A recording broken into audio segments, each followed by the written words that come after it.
आपण या पृथ्वी तलावर अनेक कीटक, भोंगे, जीवजंतू पाहिले. तर काही कीटक आपण पाहिलेली असतात, तर काही कीटक आपण पाहिलेले सुद्धा नसतात. अशाच प्रकारच्या आगळ्या-वेगळ्या कीटकांबद्दल आज आपण पाहणार आहोत. हा कीटक वेगळ्याच आकाराचा असून सध्या या कीटकाची चर्चा जगभरात केली जात आहे. सर्वात आधी आपण या कीटकाचा इतिहास पाहूया. या कीटकाची मुख्य नावे पाहूयात. इंग्रजीमध्ये डंग बीटल्स, मराठीमध्ये शेणकिडा, सामान्य नाव स्कॅरॅब, स्किन पिटिप्स, नाव स्कॅरबाइट. तर अनेक देशांमध्ये वेगवेगळ्या नावाने या कीटकास ओळखले जाते. हा कीटक अपृष्ठवंशी प्राणी यामध्ये मोडत असून आहार सर्वभक्षीय असल्याचे सांगितले जाते. साधारणपणे या शेणकीटकाचा आकार 0.08 ते 6.7 इंच इतका असतो. तर वजन 3.5 अंश पर्यंत असते. तर या शेणकीटकाची मुख्य कार्यपद्धती काय आहे हे पाहूया. शेण बिटल प्रजनन आणि खाद्यासाठी शेणाचा वापर कसा करतात यावरून त्यांचे कार्यात्मक गटांमध्ये वर्गीकरण करता येते. हे कार्यात्मक गट एंडोकॉर्डस्पिड्स म्हणजेच रहिवासी, पॅराकॉर्डस्पिड्स म्हणजे टलेनर्स आणि टेलस्प्रोटिस म्हणजे रोलर आहेत. या प्रत्येक कार्यात्मक गटात अनेक प्रजाती समावेश आहे. रहिवासी त्यांचे प्राथमिक निवासस्थान आणि प्रजननासाठी शेणाचा वापर करतात.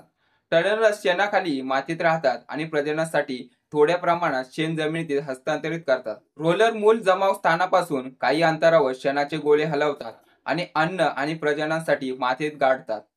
हे कार्यात्मक गट संपूर्ण शेणात छिद्र किंवा चॅनेल तयार करून आणि बुरशीजन्य आणि जीवाणूजन्य विघटन वाढून विघटनाला गती देतात.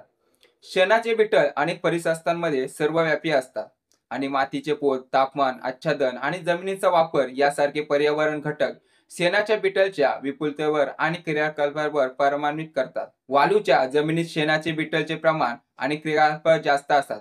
उष्ण तापमानात आणि कमी अंशावर, शिवाय जंगलाच्या तुलनेत गवताळ प्रदेशात लहान शेणाचे बिटल अधिक प्रमाणात आढळतात.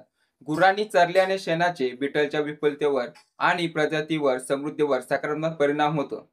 शेणाचे बिटल सध्या असंख्य धोक्यांना तोंड देत आहेत आणि त्यांच्या संभाव्य नुकसानाच्या परिसंस्थेवर कार्यावर लक्षणीय परिणाम होईल, ज्यामुळे परिसंस्थेची शाश्वतता कमी होईल. त्यांच्या महत्त्वामुळे पूर्णसहित नियोजनात शेणाचे बिटल समाविष्ट करणे अत्यंत महत्त्वाचे आहे. मातीपासून रोगजनक आणि परजीवीसह जैविक कीटकांपर्यंत आणि वनस्पती समुदायापर्यंत परिसंस्थेच्या अनेक कार्यांमध्ये आणि घटकांमध्ये शेणाचे बिटल महत्त्वपूर्ण भूमिका बजावतात. परिसंस्थेची कार्य प्रदान करण्यास शेणाच्या बिटलची प्रभावीता आणि कार्यक्षमता त्यांच्या विदेशी आणि विपुलतेशी जोडलेली आहे. परिसंस्थेची कार्य टिकून ठेवण्यासाठी उच्च प्रजाती समृद्धता राखणे अत्यंत महत्वाचे आहे. मातीच्या गतिमानतेमध्ये शेणाचे बिटल महत्वाची भूमिका बजावतात, ज्यामुळे पोषक चक्र आणि हरितगृह वायूंच्या प्रवाहावर परिणाम होतो. ते शेणाच्या कचऱ्याचे विघटन जलद करतात आणि कचऱ्यापासून मातीमध्ये पोषक तत्व वाहून नेतात. उदाहरणार्थ, रहिवासी मातीच्या पृष्ठभागावर सेंद्रिय पदार्थ आणि फॉस्फरसचे प्रमाण 50% वाढवतात.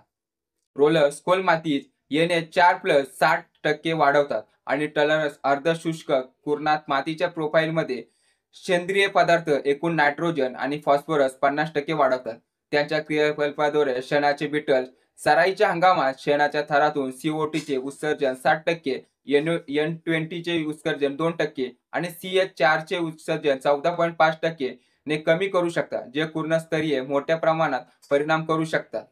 शेणखताच्या बिटलच्या क्रियाकलापांमुळे पशुधन आणि वन्यजीवांवर परिणाम करणाऱ्या कीटकांमध्ये लक्षणीय घट होते, ज्यामध्ये अंदाजे 70% माशा, 60% ते 90% नेमाटोड्स आणि प्रोटोझोआ यांचा समावेश आहे. शेणखताच्या बिटलमुळे या कीटकांना अन्न देण्याच्या क्रियाकलापांमध्ये घट होते, जे योगायोगाने कीटकांची अंडी आणि शेणात असलेल्या अळ्या खातात. शिवाय रोलर शेणखताचे गोळे गाडतात आणि गोळ्यांबाहेर पडणाऱ्या कीटकांच्या अळ्या उबलल्यानंतर पृष्ठभागावर परत येऊ शकत नाही. शेणाच्या किड्यांसाठी अनेक मोठे धोके आहेत, ज्यात हवामान बदल, अधिवासांचे विखंडन आणि मानवनिर्मित रासायनिक वापर यांचा समावेश आहे. हे धोके समजून घेतल्यास पुनर्चयित परिणाम सुधारण्यास मदत होऊ शकते. शेणकीटक बद्दल व्हिडिओ कसा वाटला नक्की कमेंट करून सांगा.